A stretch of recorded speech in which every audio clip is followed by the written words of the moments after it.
Namaste and welcome everyone to my YouTube channel Commerce Studio by Priya.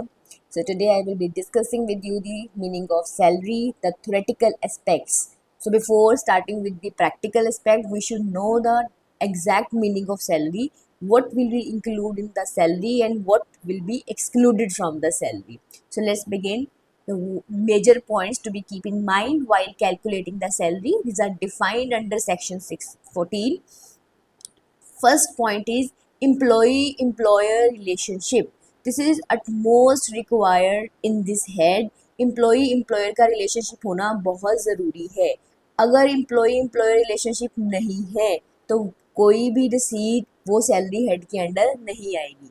Employee employer relationship का मतलब क्या हुआ कि इसमें वो आइटम्स वो मॉनेटरी इनकम आएगी जो एम्प्लॉयर से एम्प्लॉय को मिल रही हो गई. अगर एम्प्लॉय एम्प्लॉय रिलेशनशिप नहीं होगा तो रिसीट नहीं होगी तो वो सैलरी हेड के अंडर नहीं आएगा, वो किसी और हेड के अंडर जाएगा.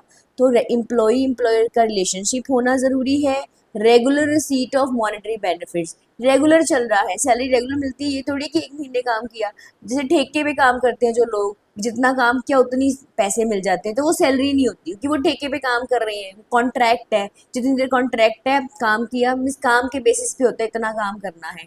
लेकिन यहाँ पे क्या है, एम्प्लॉय एम्प्लॉय रिलेशनशिप पे कंटिन्यूस सर्विस चल रही होती है, नौकरी चल रही होती है. तो regular receipt of monetary benefit from the employer. Next है salary received by the MP and MLA. अब यहाँ पे इन दो पॉइंट्स की वजह से ही जो salary received bye MP MLA है वो इस हेड के अंडर नहीं आएगी, वो अदर सोर्सेज में जाएगी. MP member of parliaments, MLA member of legislative assemblies, इनको भी सैलरी मिलती है, पर मंथ मिलती है. कहाँ से मिलती है? इनको मिलती है गवर्नमेंट से. तो गवर्नमेंट कौन है? जैसे जो एमपीज है, मेंबर ऑफ पार्लियामेंट है, पार्लियामेंट में बैठते हैं, कोई भी डिसीजन कोई भी बिल प्रेजेंट होता है उसको लॉ कानून बनाना होता है तो यही वोट करते हैं. तो मीनिंग क्या हुआ कि गवर्नमेंट भी यही है, देश को चलाने वाले भी यही है. एमपी ही गवर्नमेंट है, ग्रुप ऑफ एमपीज जो कैबिनेट ऑफ मिनिस्टर्स होते हैं, कॉम जिसको हम बोल देते हैं. तो group of MP he government है और उनको गवर्नमेंट से सैलरी मिल रही है. तो मीनिंग क्या हुआ, इसमें डिफ्रेंशिएट नहीं हो पाया कि एम्प्लॉय कौन है और एम्प्लॉयर कौन है, सेम हो गया. एम्प्लॉय भी वही है और एम्प्लॉयर भी वही है. तो एम्प्लॉय एम्प्लॉयर रिलेशनशिप एस्टेब्लिश नहीं हुआ, तो that's why the salary received by the member of parliament and MLA will not be taxable under the head salary, that will B tax under the head income from other sources. So that's why I'm saying that employee employer relationship is very important. We need to check. Sometime it happen, पूरा question होगा salary का, पहली line में लिखा होगा कि salary of the MP, तो वो इस हेड के अंडर आना ही नहीं है, कोई रूल इस हेड का लगना ही नहीं है, सिंपली अदर सोर्सेज में जाएगा. नेक्स्ट है ड्यू और receipt, which ever is earlier salary will be tax. Due और रिसीट, चाहे ड्यू पहले हो जाए चाहे रिसीट पहले हो जाए, which ever is earlier taxable है.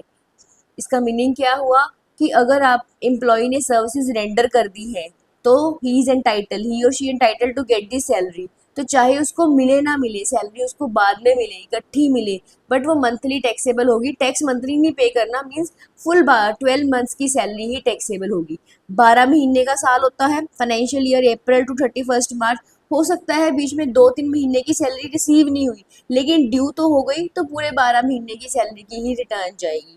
रिसीट अर्लियर होगी, एडवांस सैलरी रिसीव कर ली, तो उस टाइम पे फॉर एग्जांपल 12 महीने की सैलरी है, अप्रैल से लेकर 31 मार्च तक 12 महीने होते हैं. तो अगर उसमें 13 महीने की सैलरी रिसीव कर ली, एडवांस ले लिया, 2 महीने का एडवांस ले लिया तो 13, 2 महीने का ले लिया है 14, उस महीने की टोटल सैलरी जो है इनकम टैक्स के लिए रिटर्न में फाइल की जाएगी. So due receipt which ever is earlier. Next point is due on first day of month, due on last day of month. This is very relevant point. I will make you understand with the help of the example. First is due on first day of month. When it is written or when it is mentioned that the salary is due on the first of the month, तो इसका मतलब ये नहीं होगा कि महीने की starting में ही सैलरी फर्स्ट डे पे ड्यू होगी. इसका मीनिंग होगा first of the following month. Means अगर अप्रैल की सैलरी है वो ड्यू होगी 1 मई को, मई की सैलरी है वो ड्यू होगी 1 जून को, जून की सैलरी है वो ड्यू होगी 1 जुलाई को, जुलाई की 1 अगस्त, अगस्त की 1 सितंबर, इस तरह से एंड तक जाएंगे. अब देखो अगर कोई न्यू ज्वाइनिंग है, किसी बंदे ने नया ज्वाइन किया था अप्रैल में या मिड ऑफ द ईयर में, तो उसकी ना 1 महीने की सैलरी कम बन जानी है. मीन्स 12 महीने की सैलरी ही नहीं बननी है। जैसे अप्रैल की सैलरी जो है वो मई में ड्यू हुई 1 मई को, तो हमने सारी फर्स्ट काउंट करनी है कि हमारे फाइनेंशियल ईयर में कितनी फर्स्ट फॉल कर रही है। 1 अप्रैल, 1 मई, 1 जून, 1 जुलाई, 1 अगस्त, 1 सितंबर, 1 अक्टूबर, 1 नवंबर, 1 दिसंबर, 1 जनवरी, 1 फरवरी, 1 मार्च। मार्च तक आएगा, 1 अप्रैल नहीं आनी क्योंकि 31 मार्च है। 31 मार्च को हमारा फाइनेंशियल खत्म हो जाता है, 1 अप्रैल से नेक्स्ट स्टार्ट हो गया। तो 1 मार्च तक की सैलरी आई फर्स्ट, तो ये 11 फर्स्ट बनेगी, 12 फर्स्ट बननी नहीं है। तो अगले साल जब ये कॉन्टिन्यूस इंप्लॉयमेंट चल रही होती है तो 12 बन जाएगी, क्योंकि मार्च की सैलरी 1 अप्रैल को ड्यू हो रही है, तो फिर 1 अप्रैल की भी आ गई। 1 अप्रैल, 1 मई से स्टार्ट हो गया। So that's why it is very much relevant. If in the question it is mentioned कि due on the first day of month you will count all the first which are falling in the given financial year। Majorly फर्क तभी आएगा अगर new joining होगी, नया join किया person ने job पे, या इन बिटवीन होगी, तब मंथ का फर्क पड़ेगा, अदरवाइज 12 महीने की सैलरी ही आएगी। Next is due on the last day of the month. Last का मतलब जिस महीने की सैलरी उसी महीने के लास्ट डे। तो इसमें सिंपल रहेगा, अप्रैल की सैलरी 30 अप्रैल को ड्यू हो रही है, मई की सैलरी 31 मई को ड्यू हो रही है, तो इसमें लास्ट 31, इस तरह से हम काउंट करेंगे। इसमें 12 महीने पूरे बनेंगे, कोई नहीं बनेगा। इसमें रेलिवेंट ये नहीं रहेगा कि अगर न्यू ज्वाइनिंग है या कोई इन बिटवीन ज्वाइनिंग है, उतने मंथ ही रहेंगे। So that's why there is a difference. First day of the month, last day of the month. So this point should be considered very carefully. Next है family pension. Family pension जो employ के बाद उसकी family को मिलती है, तो family का एम्प्लॉयर के साथ कोई रिलेशनशिप नहीं है। एम्प्लॉय कौन था?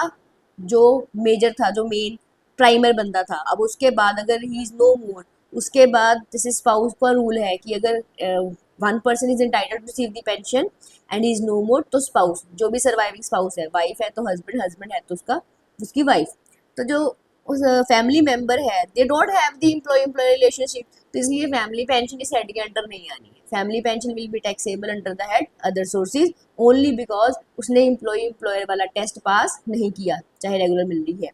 Place of accrual should be India. India में प्लेस ऑफ एक्रूवल होना चाहिए, या place of accrual should be deemed to be India, that should be arised from the India.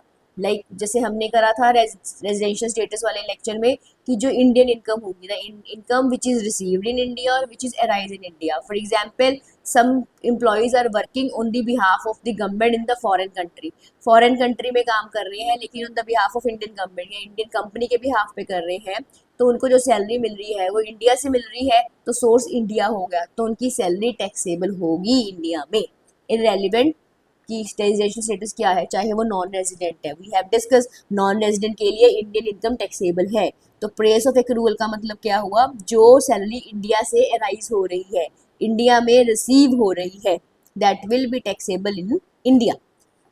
Pension है, एम्प्लॉयज़ रिटायर हो जाते हैं गवर्नमेंट सर्विस से, उनको मिलती है पेंशन, फिर वो बाहर सेटल हो जाते हैं जाके, लेकिन उनको पेंशन मिलती रहती है टिल जब तक वो सर्वाइव करते हैं। तो पेंशन क्यों मिल रही है? क्योंकि उन्होंने इंडिया में सर्व किया था। मिल किससे रही है? इंडियन गवर्नमेंट से मिल रही है, तो वो इंडिया में टैक्सेबल है।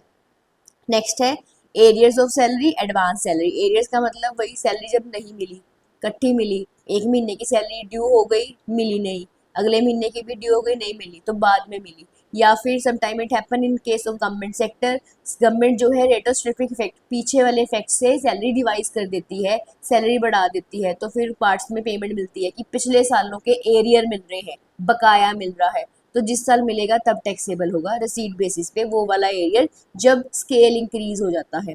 एडवांस का मतलब जब हमने सैलरी एडवांस ले ली है, काम नहीं किया अभी, एडवांस ले ली है, तो दोनों केसेस में वो टैक्सेबल है।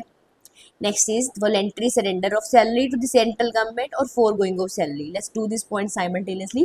Voluntary surrender of salary. Sometime it happen the employee, government, central government employee है या government employees है, they receive the salary and they voluntarily surrender the salary to the central government to some purpose, social purpose. For example जैसे हो जाए कहीं बाढ़ आ गई है या अर्थक्वेक आ गया है, तो मेंबर ऑफ पार्लियामेंट कहते हैं हम एक दिन की सैलरी जो है उसमें दान करते हैं, जो प्रधानमंत्री का रिलीफ फंड होता है उसमें हम दान कर देते हैं, या फिर हमने गवर्नमेंट को सरेंडर कर दी है वॉलेंट्री किसी सोशल पर्पस के लिए, तो वो एग्जाम्प्ट फ्रॉम टैक्स है, क्योंकि हमने वो सोशल पर्पस के लिए दान करी है, वॉलेंट्री करी है, रिसीव करके दे दी है, या बोल दे कि नहीं लेनी है। Foregoing of salary. Now, foregoing of salary का मतलब होता है you have rendered the services and you are not ready to see the salary. There must be some issue कि आपको लगता है कि आपकी सैलरी आपको सही नहीं मिल रही, आपको कम मिल रही है या रूल से अकॉर्डिंग नहीं मिल रही है। अगर एम्प्लॉय बोले ठीक है काम मैंने कर दिया पर मैंने सैलरी नहीं लेनी, तो काम कर दिया है उसने सैलरी लेने से इनकार कर दिया है, ड्यू तो हो गई। तो foregoing of salary is taxable, voluntary surrender of salary is exempt. Voluntary का मतलब आप दान कर रहे हो तो वो एग्जाम्प्ट है। फोरगोइंग की आपने बोला कि मैंने नहीं लेनी है तो वो टैक्सेबल है। Salary paid by the foreign enterprises और गवर्नमेंट, इंडिया में जो फॉरेन गवर्नमेंट के बिहाफ पे एम्प्लॉयज काम कर रहे हैं उनको जो सैलरी मिल रही है इंडिया में मिल रही है बाय द फॉरेन एंटरप्राइज मिल रही है, रिसीव्ड इंडिया में हो रही है तो वो इंडियन इनकम है, वो फुली टैक्सेबल है। नेक्स्ट है these are included in the salary wages, annuity. Wages और सैलरी सेम मीनिंग होता है तो वो आएंगे। एनुटी, एनुटी इकट्ठे वैल्यू, एनुअल वैल्यू मतलब इकट्ठा मिल रहा है, पूरे साल की पेमेंट मिल रही है, कुछ एनुटी कंट्रीब्यूशन कर रहा है। एम्प्लॉयर एम्प्लॉय के लिए एनुटी रखी हुई है तो सैलरी का पार्ट बनेगी।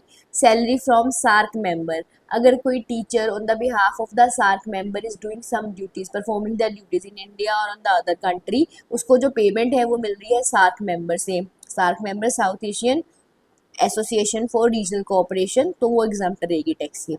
सैलरी ग्रेड वाइज होती है, गवर्नमेंट सेक्टर में जनरली ग्रेड वाइज होती है। जैसे क्या है ग्रेड है, एग्जाम्पल में दिया है 15,600, 600, 21,600। इसका मतलब होता है 15,600 में हर साल, पूरा साल, हर साल जब कंप्लीट हो रहा है तो उसमें 600 ऐड होता जाएगा जब तक कि वो 21,600 नहीं हो जाते। तो उसके बाद नेक्स्ट ग्रेड में आ जाता है, उस नेक्स्ट ग्रेड की जो है स्लैब आ जाती है। तो ग्रेड का मतलब क्या है, अगर क्वेश्चन में गिवन हुआ है ऐसे ग्रेडिंग दी हुई है तो इसका मतलब यही होता है कि जो पीछे 15,600, 600 जो भी लिखा होगा, जो भी क्वेश्चन में गिवन इन्फॉर्मेशन होगी वो हर साल ऐड होता जाएगा बेसिक सैलरी में till it reaches to the 21,600। So it includes all the payments from employer to the employ. Salary में सब कुछ आएगा, एम्प्लॉयर से एम्प्लॉय को मिल रहा है, चाहे कैश में मिल रहा है चाहे काइंड में मिल रहा है, फैसिलिटीज दे रहा है एम्प्लॉयर, वॉट एवर भी द नेम, कोई भी नेम दे दे, किसी भी तरह का अलाउंस है, पर्क है, that will be taxable. Benefit is given to the employ considered in the calculation of salary. कोई भी बेनिफिट एम्प्लॉयर से एम्प्लॉय को मिल रहा है that will be consider for the purpose of calculation of salary under this head. So thank you very much for watching and listening. If you like the lecture, kindly like, share and subscribe my channel.